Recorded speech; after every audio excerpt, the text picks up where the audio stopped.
Everyone, it's Nick at Final Descent UK.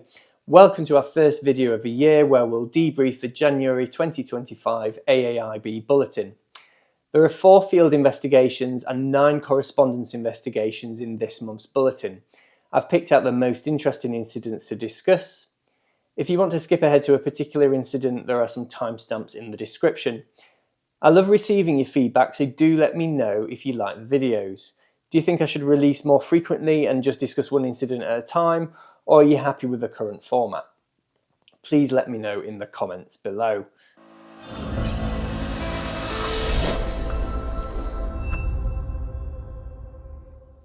First, I'm going to start with something you might not have expected to see in an AAIB report. In October 2024, a LoganAir Embraer 145 was on stand at Aberdeen Airport when a metal bin dropped onto a cabin crew member's foot, causing it to break. The airline had to report this to the AAIB as it fits into the definition of an aircraft accident, which is an occurrence associated with the operation of an aircraft between the time any person boards with the intention of flight until all persons have disembarked and a person is fatally or seriously injured. As a broken bone fits into the definition of a serious injury, the accident had to be reported by the airline. There are several accidents from general aviation in Bulletin this month. I've discussed an incident in a previous video where carburettor icing was implicated in an aircraft crash at Prestwick. This time a Piper Cherokee taking off from Edsfield in East Yorkshire with 3 people on board took off normally and began to climb. The pilot set attitude for maximum gradient climb, so to clear trees at the end of the airfield. But whilst overhead the trees, the attitude was reduced to increase speed, and the aircraft sank between 10 and 15 feet and stopped climbing altogether. It clipped the trees and began to descend, eventually coming to a rest in a residential garden. The pilot feels that the gusty wind conditions at the time might have been the cause of the sudden sink, but the AAIB also considered that carb icing might have been at least contributory factor, given the temperature of 15 and dew point of 12. So there was a high risk of carb icing at any power setting. Next, a Piper Cub was literally spun around by the jet efflux of a Bombardier Global 6000 corporate jet at Biggin Hill Airport. The Cub was taxiing on taxiway Lima, while simultaneously the pilots on the corporate jet were testing the engine anti-ice system, which results in an increased idle engine power setting. The Cub was caught in the jet blast and spun around, causing the left wingtip to impact the ground and suffer minor damage. The pilots exited the aircraft and literally had to hold it still with the aid of others to prevent further movement and damage. The investigation found that the jet wasn't parked in a correct alignment with the apron markings, which had become a normal practice amongst the handlers to reduce the space taken up by parked aircraft. The maintenance organisation responsible carried out some education for its staff to ensure that aircraft were properly aligned before starting the engines. I now want to discuss 2 serious incidents involving Boeing 737 aircraft, both of which had the potential to cause serious consequences.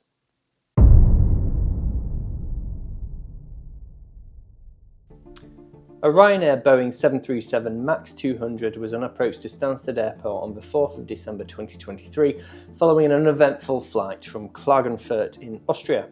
The commander, with 5,300 hours of flight experience, of which approximately half were on the 737, was the pilot flying. The crew had planned a Category 1 ILS approach to runway 22 at Stansted. The weather was relatively calm apart from overcast clouds at 400 feet. The air traffic controller realised the aircraft was slightly high on approach and instructed it to turn slightly away from the runway to gain a little more track mileage to allow it to descend. The crew used the speed brakes to try and increase the rate of descent, but despite this, the aircraft was above the glide slope by a full deflection when it captured the localizer. The autopilot switched modes to altitude acquire as the glide slope hadn't been captured and attempted to level off. The commander overrode this by setting the altitude on the mode control panel to 100 feet and selecting level change, which sets the throttle to idle and maintains the selected aircraft speed whilst descending. Shortly after this, and at 1900 feet above sea level, a go-around was initiated by the commander. He took manual control and followed the flight directives, which commanded for 15 degrees nose up. The autothrottle advanced the thrust levers to 82% N1 and the co-pilot raised the gear and selected flaps 15. A standard missed approach for runway 22 at Stansted calls for a climb straight ahead to not above 3,000 feet. However, the aircraft continued to climb past this, and at 3,400 feet, ATC instructed the aircraft to maintain 3,000 feet please, 3,000 feet. After this call, the commander pitched the aircraft to about 5 to 10 degrees nose down, during which 0.4 G was recorded. The thrust was still set at the go-around setting, and the speed reached 235 knots, with the co-pilot calling out, "Watch yourself, speed, speed." The commander reduced the thrust levers to idle and extended the speed brakes, but because the autothrottle was still set in the go-around mode, the thrust levers began to advance again, until the co-pilot held them manually at idle. The commander began a recovery from the descent, pulling the nose up, during which 1.89 G was recorded. The GPWS warnings "Sink rate" and "Pull up" were announced. During this manoeuvre, the airspeed reached 295 knots and the descent rate reached 8,880 feet per minute. A minimum altitude was reached of just above 2,000 feet. All this took place in instrument meteorological conditions, remember the cloud base being only 400 feet. The aircraft was subsequently recovered and stabilised at 3,000 feet, after which it conducted an uneventful ILS approach and landing on runway 22 at Stansted. The AAIB interviewed the crew, and the commander admitted that he was startled during the go-around and became fixated on the flight directives. He felt task overloaded and didn't have a capacity to check the mode control panel to ensure it was set correctly. The AAIB considered whether somatographic illusion may have contributed to the pilot's performance during the go-around. This is one of the most common forms of false sensation illusions, which is experienced during acceleration or deceleration when climbing or descending. For example, this kind of illusion can make a pilot perceive that an aircraft is pitching up more than it actually is, leading to them to erroneously push forward on the control column. An example of this was a fatal accident of an Atlas Air Boeing 767 in February 2019, where the co-pilot became disorientated during a go-around in instrument conditions, leading to a sustained nose-down command causing a dive from which the aircraft could not recover. Boeing interrogated the flight recorder data from this incident at Stansted using a spatial orientation investigation tool, and their conclusion was that the flight conditions definitely had potential for spatial orientation to occur. However, as the pilot was fixated on the flight director and therefore clearly using instruments to fly, it's really unlikely that the pitch down was due to spatial disorientation and simply due to him attempting to correct the fact that they had exceeded 3,000 feet altitude restriction on the go-around. Ultimately, the cause of all this was that the go-around altitude wasn't set correctly during the approach, as the crew were trying to intercept the glide slope from above, which required the altitude on the mode control panel to be set below the aircraft, which is why the pilot picked a presumably arbitrary figure of 100 feet to get low. The AAIB note that it could have occurred on any model of 737 series aircraft, and that there have been several other similar incidents over the years. Ryanair responded by re-emphasising to all pilots the correct go-around procedure via a mandatory training module and introduced a discontinued approach procedure in June 2024.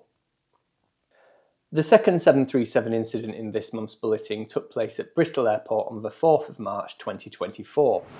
The TUI flight with 6 crew and 163 passengers was heading to Gran Canaria. On the flight deck was a new captain in the left seat and a training captain sitting in the right seat but acting as the aircraft commander. The autothrottle arm switch was set to arm before starting the engines as per the operator's standard procedure. At 11:04 it was cleared for takeoff, and the pilot flying in the right seat advanced the thrust levers to 40% N1, waited for the engines to stabilise and then pressed the toga button on the thrust levers, which engages the autothrottle in N1 mode and the autopilot and flight director systems in takeoff mode. The required power setting for takeoff is usually calculated by the pilot before starting the engines, usually using a separate tablet. It's then entered onto the flight computer of the aircraft. In this case, shortly after pressing the toga button, the autothrottle disengaged and a warning appeared. The pilot monitoring attempted to immediately re-engage it, and the pilot flying continued to advance the thrust levers to what he thought was the required takeoff setting. He then released them from the left seat pilot to control, which was the usual standard operating procedure for the airline. Both pilots believed that the autothrottle was engaged in takeoff mode, so it should have set the correct power for both engines. But actually, when the pilot monitoring re-engaged the autothrottle, it didn't control the thrust lever servos properly as the pilots expected, and instead entered an armed mode. Because of this, the levers actually didn't reach the required power setting, and the engines only reached 84% power when the required takeoff power had been set to 93%. Neither pilot verified thrust was set correctly at 60 or 80 knots as per the operator's procedure. The aircraft only reached a height of 10 feet at the end of the runway, and it was at that point the pilots realised something was wrong and the thrust was increased to the correct setting at a height of 450 feet. Only 10 feet high at the end of the runway. It's quite worrying, and previous AAIB investigations involving takeoff performance errors have shown that flight crews don't often realise there is a performance issue until the aircraft approaches the end of the runway, which is exactly what happened here. This video captured a Royal Air Maroc 737 where the takeoff calculation was done incorrectly, and as you can see it struggles to become airborne before the end of the runway. The problems here were confounded because the two pilots on board were more used to flying the 737 MAX models also operated by TUI, which have more powerful engines and takeoff power settings between 80 and 90% are completely normal. So they might have been lulled into a false sense of security that the lower power setting might have been what they should have been expecting. However, it wasn't checked at 60 knots or 80 knots as per TUI's standard procedure. Interrogation of the flight management system by engineers showed a total of 5 faults of the auto throttle system, all of which concerned uncommanded disconnections of that system. The servo motor for the number 1 engine throttle was suggested by the automated systems to be at fault. However, this is a known issue with the next generation Boeing 737 models, and Boeing admits that the autothrottle system has a long history of nuisance disconnects during takeoff mode engagement. The system often points to the servo motors being at fault, but when they are tested, nothing is found to be wrong, which is exactly what the case was in this incident. This problem was fixed in a 2017 redesign of the thrust lever servo motors, but there was no requirement for this to be retrofitted to older aircraft. So, to summarise this incident, the autothrottle disconnected during the takeoff run, the crew did not monitor the engine information sufficiently, and the aircraft had only reached 50 feet at the end of the runway, the root cause of which was a mechanical fault for which a fix has long been available. TUI took several actions in response to the incident, including changing their flight data monitoring specification and alerted all crews to the history of the incident. They didn't, however, commit to retrofitting the older aircraft containing the deficient part. Thanks for watching our monthly debrief video. Remember to like and subscribe and leave a comment if you enjoyed it. Bye bye.